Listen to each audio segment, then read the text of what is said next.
Ladies and gentlemen, welcome to the Hensoldt AG H1 Results 2025 Analyst Conference Call. I am Healy, the Chorus Call operator. I would like to remind you that all participants will be in listen-only mode and the conference is being recorded. The presentation will be followed by a Q&A session. You can register for questions at any time by pressing star and 1 on your telephone. For operator assistance, please press star and 0. The conference must not be recorded for publication or broadcast. At this time, it's my pleasure to hand over to Veronika Endres, Head of Investor Relations. Please go ahead. Good afternoon, everybody, and a warm welcome to Hensoldt's H1 2025 Results Call. Thank you all for joining us today. I'm Veronika Endres, Head of Investor Relations at Hensoldt, and with me are our CEO, Oliver Dörre, and our CFO, Christian Ladurner. Oliver and Christian will guide you through this presentation today, which will be followed by a Q&A session. And with that, over to you, Oliver. Well, thank you very much, Veronika, and a very warm welcome to all our investors and the analysts following Hensoldt. It's really great to have you with us today. I'd like to start with a quick snapshot of where we stand on the 4 axes of our North Star strategy. Overall, we are progressing strongly. The 8 major transformation programs steered by our Group Transformation Office are advancing as planned and already making an impact. Let's begin with Grow with Focus. We have essentially completed the sales transformation. Resources and priorities are now fully aligned with our strategic goals. Germany is and will remain our anchor customer, forming the foundation of our business, supported by Europe and selected international markets. We are appointing our first key account leads, embedding customer centricity even deeper into our organization. Going forward, it's not just about selling, it's about serving our customers better than anyone else. On Deliver at Scale, this has become a clear imperative, underscored by the recent statements from Chancellor Merz and Defense Minister Pistorius. I will elaborate on this shortly, but one thing is clear: the chimneys at our factories are smoking. We have stabilized the operation of our new logistics center and are systematically clearing production backlogs, running electronics production in 2 shifts and logistics in 3. The move to our Oberkochen site is well underway and on schedule. On pioneering software-defined defense, I'm pleased to announce that Sven Heuersch joins Hensoldt tomorrow as our new head of SDD and digitalization.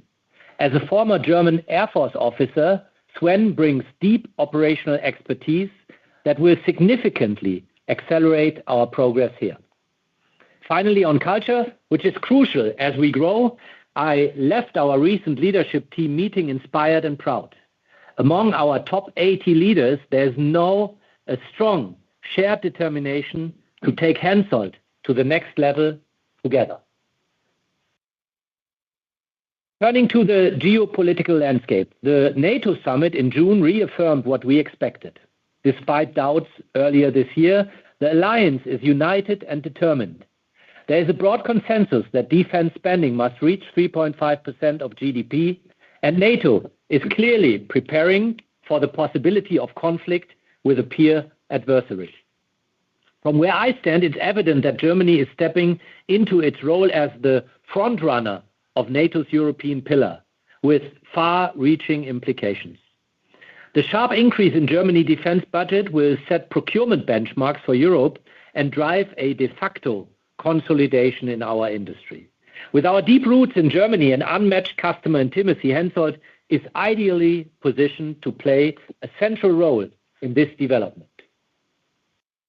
You may recall this timeline from our Q1 call, and since then, our confidence has only grown that Germany's 2025 defense budget will be approved right after the summer break. The government's Eckwertepapier, the cornerstones of the budget, are already outlined and they set clear priorities. We expect OEM-level orders to start arriving by the end of this year, and with the usual downflow, These will start appearing in our order book no later than mid-2026. Here you see the trajectory of Germany's defense budget over the next 5 years. It will more than double, reaching 3.5% of GDP, about 160 billion, including support for Ukraine by 2029. To put it plainly, while others are still reading the timetable, Germany's train has already left the station and it's picking up speed. Importantly, it's not just about more money, it's about focus and purpose. Chancellor Merz has promised to build the strongest conventional army in Europe, and procurement reflects that ambition. We see a dual approach. On one side, a massive ramp-up of conventional capabilities, with, for example, armored vehicles orders reaching 5-digit numbers through high-volume frame contracts.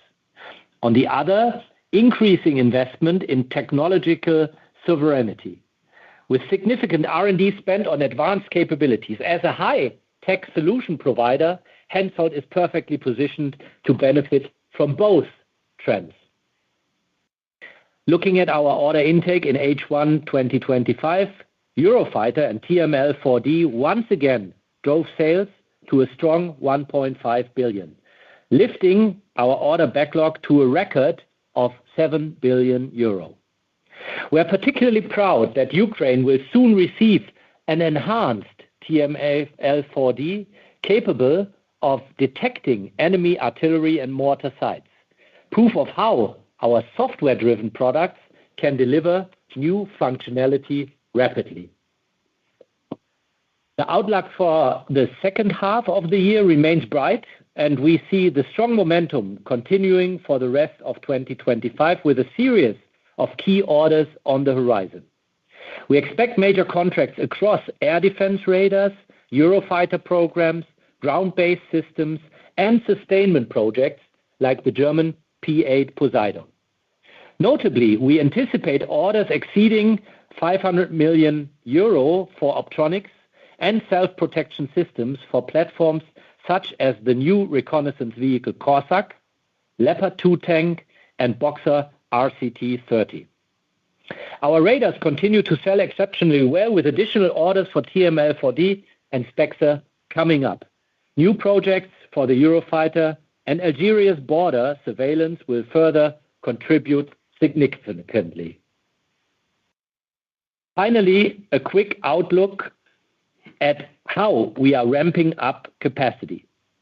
Since 2022, we have been expanding production capacity through continuous improvement, automation, and outsourcing, integrated into our annual CapEx. This, of course, will continue.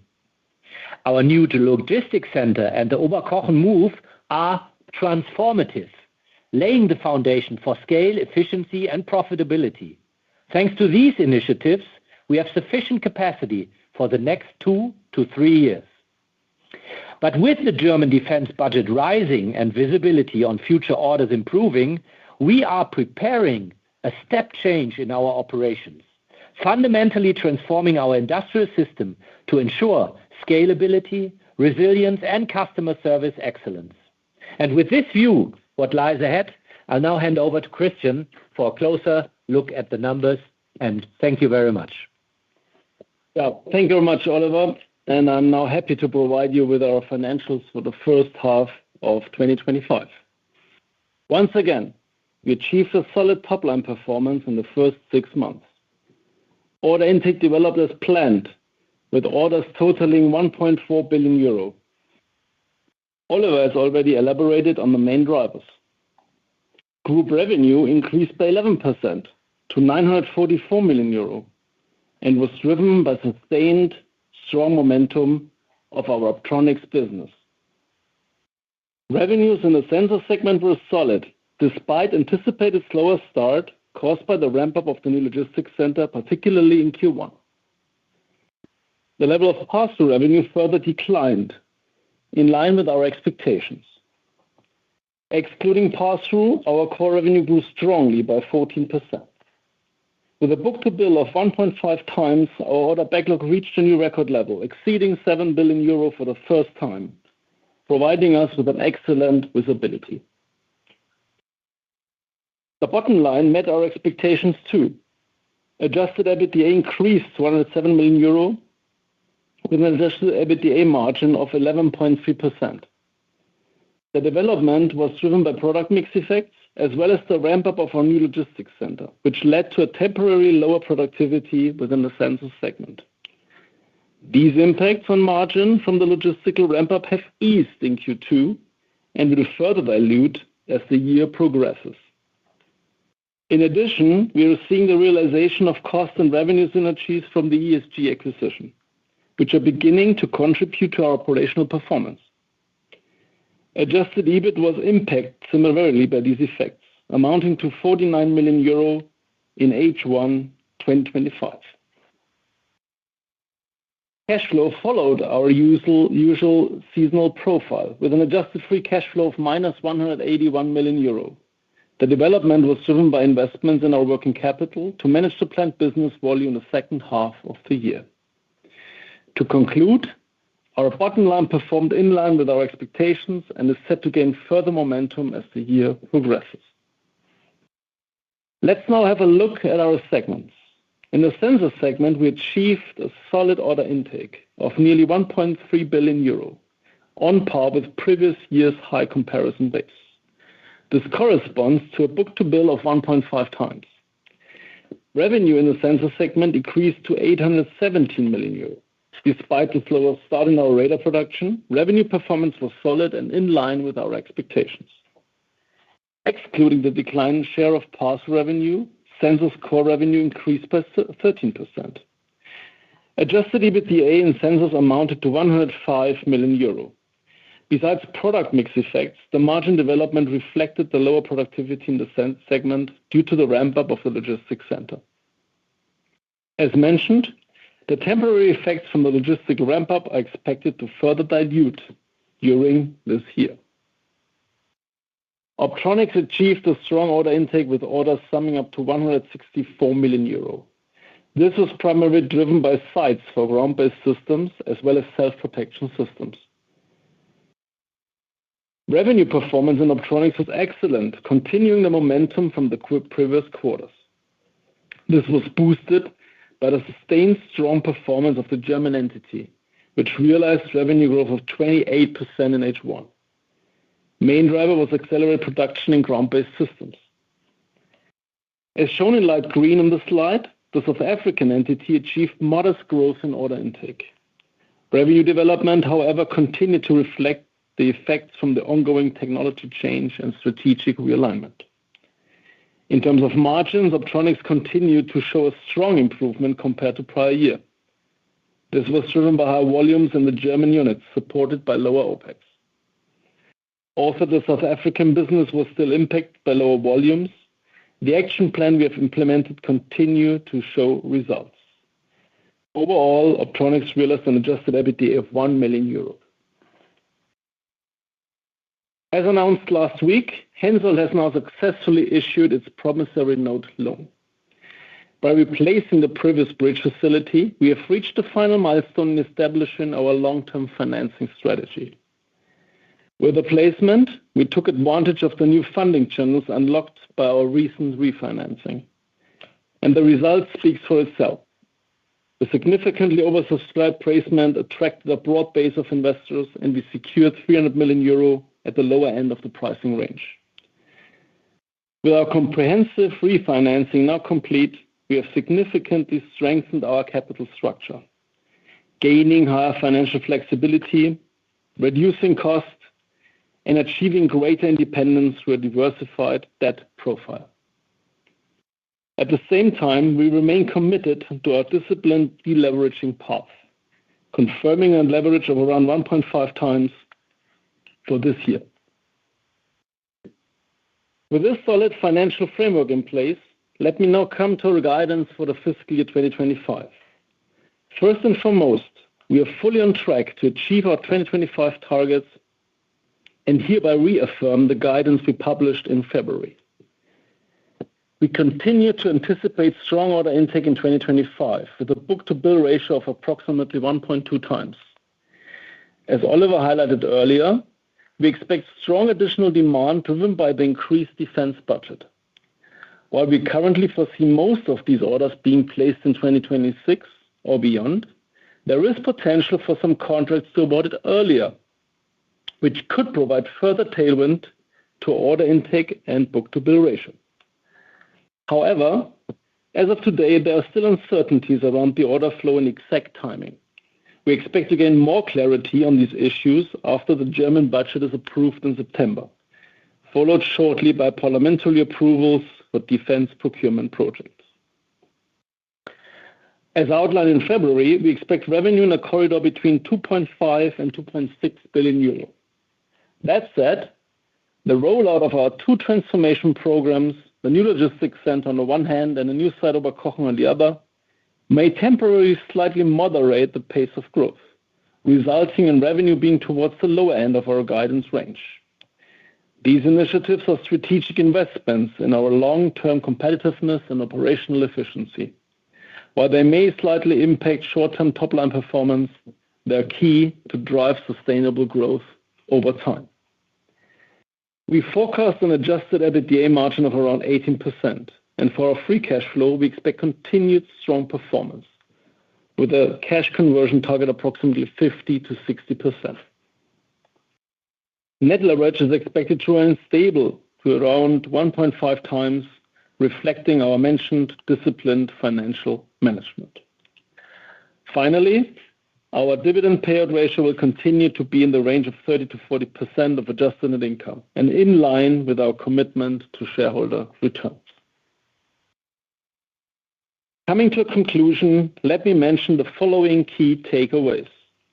The ever-increasing demand for our products and solutions is reflected in the substantial order intake across all Hensoldt divisions. Our order book exceeded 7 billion euro for the first time, a great milestone achievement that continues to provide further excellent visibility for the years to come. Paired with solid revenue performance, we're confirming our growth trajectory and guidance for full year 2025. Our outlook remains promising, and we are strongly positioned for the upcoming growth. Germany is taking the leadership role for defense in Europe, and Hensoldt has the right strategy, the right products, and the capacities to play a major role in upcoming German and European procurement programs. And we expect to have high visibility on additional orders towards the end of this year. Based on the planning security, we are ready to take strategic investments to secure long-term success. Thank you very much. And with that, we are now happy to open the floor to your questions. We will now begin the question and answer session. Anyone who wishes to ask a question may press star and one on the touchtone telephone. You will hear a tone to confirm that you have entered the queue. If you wish to remove yourself from the question queue, you may press star and two. Participants are requested to use only handsets while asking a question. Anyone who has a question may press star and one at this time. The first question comes from the line of Sebastian Growe, BNP Paribas. Please go ahead. Hi, Oliver, and hi, Christian. Thanks for taking my questions. The first one would be just a pulse check post the NATO summit in June. So with the quarter one results in May, you had raised the 2030 sales goal to 6 billion. That was based on a 2.5% related GDP defense spending.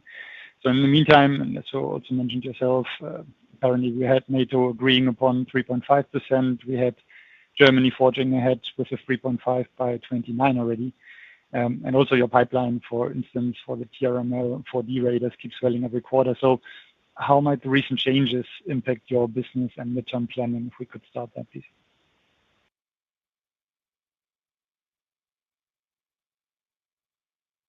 Yeah, thank you very much, Sebastian. This is Oliver speaking. Indeed, and I think we stay to the reasoning that we put in place when we raised it to 6 billion. Indeed, I see that the confidence is progressively improving on really those orders coming in, but still we're in the dynamics on putting all these orders, offers with the customers And as Christian and I have outlined in the presentation, based on the confirmation of the annual budget in Parliament in September, that's the planning for 2025, and then the budget for the years to come, which will be 26 forward, then in November, I think that is about the time when we have the visibility to, of course, re-evaluate this 2030 ambition. Again, yet a very promising, confident-raising discussion, but as a matter of fact, we stick to our conservative approach. It's discussions and not yet in writing. Once it is in writing, of course, as we announced many times, we will revisit our future guidance and this ambition. Okay, that's understandable on the one side, and maybe can you, however, shed some light around if you have seen more, especially also outside German interest in the meantime, or how has the regional overall pipeline discussion unfolded? Well, very clearly, Sebastian, and I think Christian outlined it, the focus at the moment, I mean, all this growth, all this market potential is developing really well. Our focus as a management at the moment is really to set the prerequisite that we can digest these massive orders which we expect from the market. So it's really about our production, about our infrastructure, and all of what we have in place. So the past weeks, we have started, as Christian outlined, Operations 2.0 to really look at the next step. Still, of course, not being under pressure, because with the recent investments since 2022, the 1 billion, we're well positioned for 26, 27. But as you say, I mean, the past 3 months, the market demand, especially Germany, has developed significantly, especially on land systems. We see the next Eurofighters under discussion, and that is not only Germany, I think Europe the same. However, the maturity level in Europe is a different one. I mean, here in Europe, some of the nations funding their defense spend are looking on loans. That is what we hear in the news. And so I would see that Europe part comes a bit later, which perfectly matches also our planning, as at the moment we are working with our teams to prepare the planning for the years 2026 following. More concretely, we see first the initiative of Minister Pistorius, that Germany is really pushing for framework contracts, also offering other nations to join. So one example is the Leopard tanks, where at the moment, on top of the 103 German tanks, we see the Netherlands, Hungary, other nations coming up to see that they want to join these frameworks. Same applies for air defense. Probably you saw the news that BW is facilitating contracts for Denmark, joining ESSI now. So for sure, especially in ESSI, we see a lot of momentum. You might also read the news that Diehl has negotiated with Switzerland, with Sweden, and then Denmark. So all of this, of course, will be downflowing to us. Next part is Pegasus. On Pegasus, which is really also progressing on project level. We have passed the CDR in June for the payload. And also here we see now with the US assets probably being not that available anymore as in the past, that those strategic assets like a second aircraft are addressed. So far, the demand came rather from rest of world, far countries, but now we see a massive demand coming up in Europe. So maybe that's 3 examples, and hopefully with that, Sebastian, I answered your question. It does, yeah. Thank you so much for the color. If I may just quickly come back to the quarter 2 or H1 performance, and let me start on the sensor segment. You pointed earlier on to the revenue and cost synergies that we have seen with ESG. Can you quantify what the overall impact of ESG was in the second quarter? Because I'm apparently also interested in the underlying development in the core business. Yeah, Sebastian, thanks for this question. I think let's be clear. I think it's absolutely fair to separate Q1 because technically we accounted this year, which we did not do for last year. But when we come to Q2, I have to say this business is more and more integrated. It's part of the multi-domain solutions business. And we see the synergies coming up. But when I especially look at cost synergies, these are only possible because it's now one group and also in terms of 2 or 3 concrete programs such as Counter UAS or Sales Run, we see this is only possible within the group. So it does not make sense for me to really outline this Q2. It would not create a solid picture. So this is why I see Q1 sensibly showing separately, but from Q2 onwards, it's an integrated company.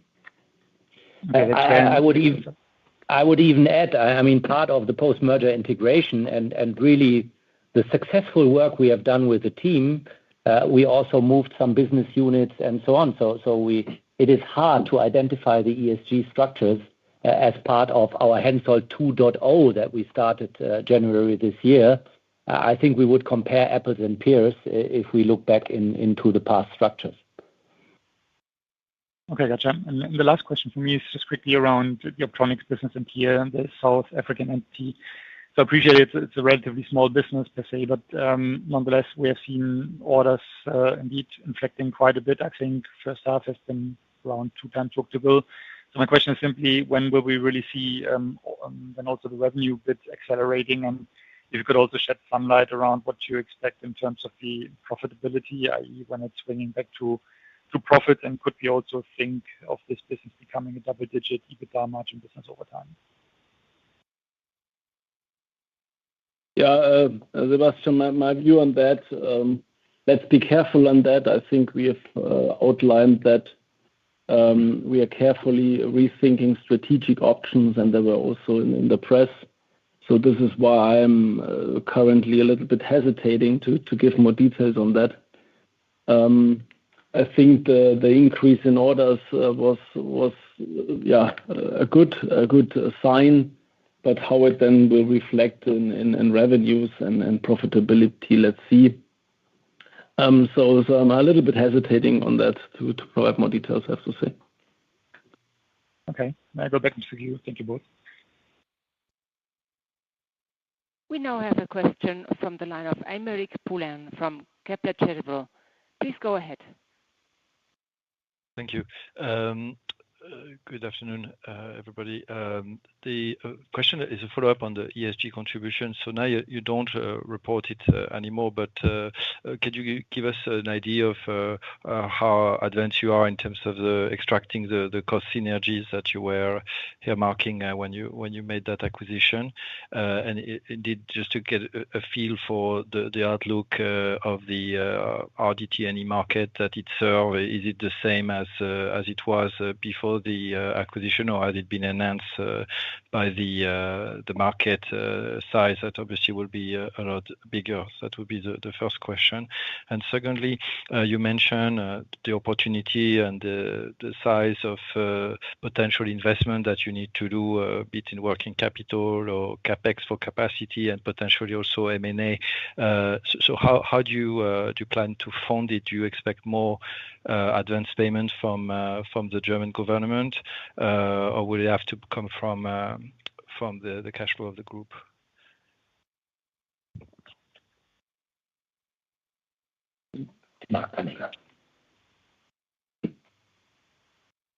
Maybe I start with the market potential, and then I leave the room for Christian to go a bit more in the number crunching, so to say. Of course, I would at that stage definitely say that with the dynamics that we see on the market and the assets and capabilities we have with ESG, acquired with ESG, we see strong opportunities as far as market potential is concerned. Three elements that probably as examples I would highlight. First thing is the U.S. programs supporting exports. So that's why the tariff discussion and everything we saw recently is of course looked at from a German perspective with some question marks and quite critical. But on the other hand, for us, it also bears a huge potential. As you know, we're with ESG heavily engaged in P8 program with Boeing in the F-35s, in the CH-47, and coming back to my visit at the Paris Air Show recently, we definitely see that now the discussion framework with those companies is opening up, and F-127 Lockheed Martin would just be another example where definitely we see a growing potential where we take the commercial power of Hensoldt combined with the capabilities of ESG, where especially also in the maritime domain, where so far we haven't been that strong, we can take a stronger role.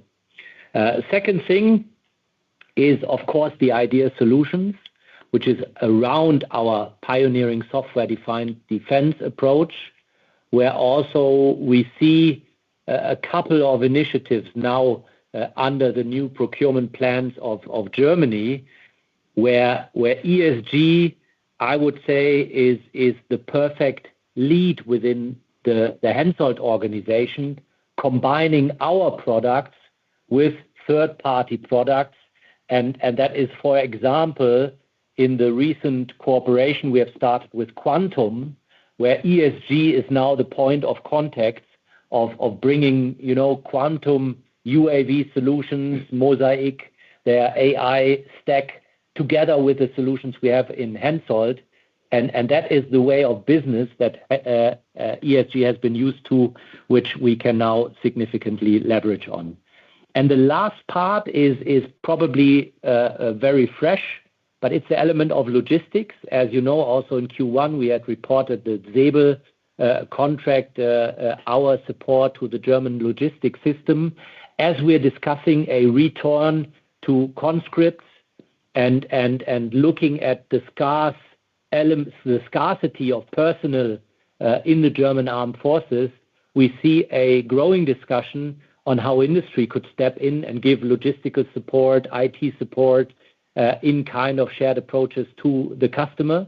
And that is something where also with the capabilities of ESG, we are very well positioned. Of course, all of that, too early to quantify, but qualitatively, it's again, an opening perspective, which confirms us in really doing this acquisition, which I think can be considered as a very strong success. Marek, just to add, I think we've outlined in our analyst call when we acquired ESG, this 19 million cost synergies run rate until 2028 and a similar figure for revenue or EBITDA impact from revenues, that we are fully on track, I can say. So when you look at the actual figures, the pro rata figure flows in quite well. And maybe some comments on Operations 2.0 and how we will fund that. I think, let's be honest, the situation we currently see, which is very promising, is now, I would say, 2 months old. That means when you look at slide 10 of the presentation, we are now really designing Operations 2.0, and formally we will kick off this process in September. And then I think around the Capital Market Day, we are in a position to give you some more details on that, how the layout can look like, and then also some figures. So this will now last a few weeks. I think the good news is what you also see on page 10 and what Oliver has outlined, that with the recent decision we have taken in the last 2 to 3 years, we are well on track until 2027, 2028. That means we have enough time now in the next 6 to 12 months to come out with a good concept and then go in the realization phase, that then by 2027, 2028, we have the infrastructure in place to have that. And in terms of funding, please be a little bit patient. I cannot comment on that yet. because it will also depend on how we model this. Will we have a turnkey infrastructure where we can move on?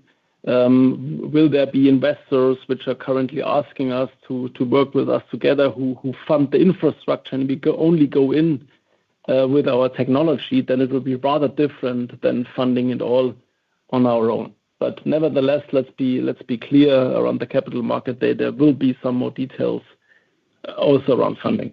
Maybe to add on this one, last week I attended a round table with Minister Pistorius and roughly 40 leaders of the German industry.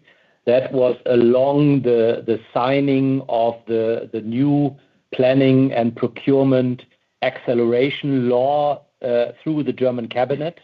So we expect that law to be endorsed by the parliament after the summer break. And part of that discussion, which of course is in a very early stage, the government is also asking, and you also saw that the Minister of Economy, Reiche, is establishing this senior expert group. So part of that discussion is also how could government support, and we made very clear it's not about loans. I mean, with access to the financial market, and we saw what Christian and his team have achieved, which I think is a very much success. I mean, we made very clear to the government we need more concrete support. That message is out, and I think also here we shall expect some contribution. And putting all of that together, I agree with Christian that around the capital market day we can probably deliver the clear perspective on this one. Many thanks. The next question comes from the line of Christoph Menard from Deutsche Bank. Please go ahead. Yes, good afternoon. I had 3 questions. The first one is on Optronics and the German entity. The incremental margin that you're incurring on this entity keeps improving. I mean, between H1 and Q1.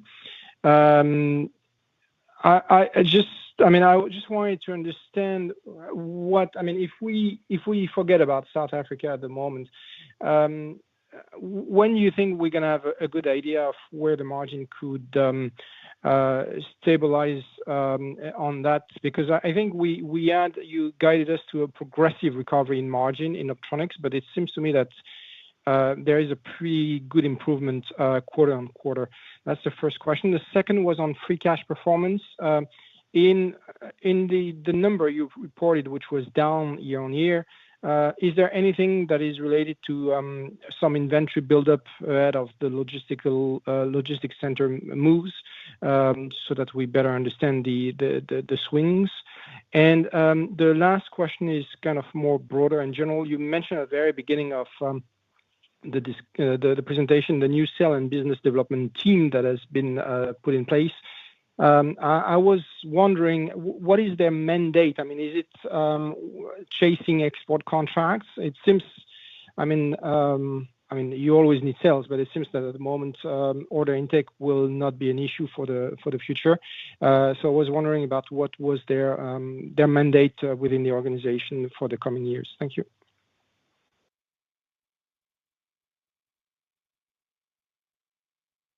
Thanks, Christoph, for your question. So first question, Optronics. Yeah, as you say, we are proud that we have this quarter-on-quarter performance. I think we will have this I would say underlying performance moving on, but we should not forget that in the second half year we have now the movement of production from the Carl Zeiss area to the new site, and this could impact, of course, a little bit margins, and this is why I'm still a little bit careful on that. But the good news, when you look at how we managed now logistics center, that this margin is diluting, that we were contributing. And I was always saying, okay, look, last year we were around 7% in the segment. That figure around 10% is realistic from my point of view to reach within the segment for this year. Second question, working capital in connection with logistics center. Yes, I would assume that a figure around 20 million is there, which was built up around logistics center on the one hand and some productivity impacts. But this will fade out also during the year as we have seen also in H1. So this is my view on Optronics margins and on working capital. Yeah, so on the new business development team, as a matter of fact, I have to say this is not new in that sense that we're building up a huge force or something like that. It's rather of better orchestrating what we have. And I would in explaining what is a task, what is a mandate, I would mention three elements. The first one, it's about a new operating model where we manage better our central, which is more about account management, political affairs, and so on, our central sales functions with the decentral sales functions, which are in the divisions. So this is a lot about efficiency, but it's also in a growing market environment, orchestrating demand. Yeah, where are the priorities? Where do we sell the TML 4Ds, the various products? We have, of course, the quick sellers, the ones which go at a level of scale, and then we have others which also need lead time. So that needs some orchestration between the divisional, which is more product project oriented, and the central sales, which are managing our customer relations. The second element is the account management. So very clearly, we have identified strategic accounts, and I think we highlighted them. It's about KNDS, it's about Rheinmetall, the big vehicle OEMs, but it's also about shipyards, it's about Airbus helicopters. And we put strategic account managers in place, and that is really to nurture those customers, penetrating those customers, which in some parts are only with one product, but we have the possibility to really penetrate those customers with a full portfolio. But it's also shaping our future, where we see that those customers are significantly important to shape our product roadmaps, which so far has been more opportunistic. So it's really an investment into our future. And last but not least, in times where we see this ever-increasing demand, where for sure, and we experienced it earlier this year with the ramp-up of Leichingen, it's also about to manage customer relations and customer satisfaction, to have a close alignment on the delivery milestones in a system that is really under challenge. And here, this account management, strategic account management, will be a strong benefit on how we do our sales and interaction with our customers. And the last one is a regional focus, where now we have agreed on those 5 worldwide regional clusters. And probably coming back to an earlier question of Sebastian on the international business, we see definitely based on G2G agendas that there's a strong G2G agenda between India and Germany. So I've just recently traveled to India, also did it last year with the Chancellor. So that is really where we are paving the way in a more strategic manner to opening new markets for us. Same applies to Singapore, where we have a strong outlet into the Asia-Pacific market. And this is more in a sense of building a sustainable path than now, harvesting and getting opportunistic orders in. That's the transfer.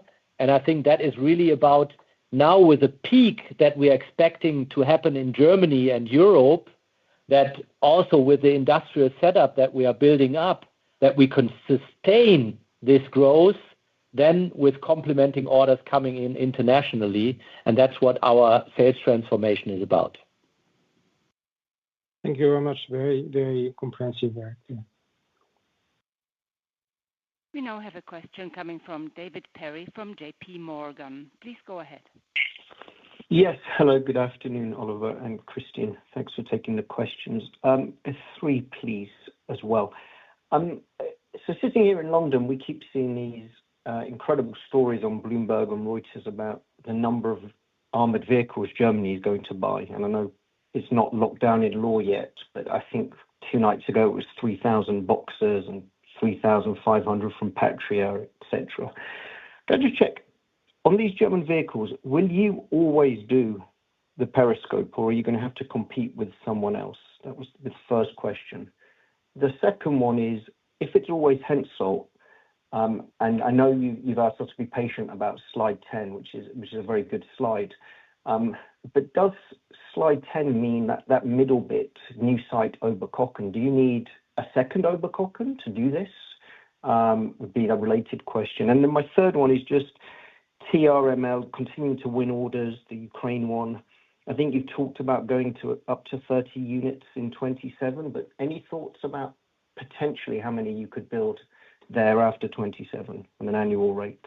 Thank you. Hi,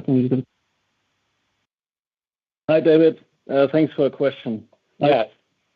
I start with question 2, Okay. answering question 2 before I hand over to Oliver for 1 and 3. No, we do not currently see a second site Oberkochen.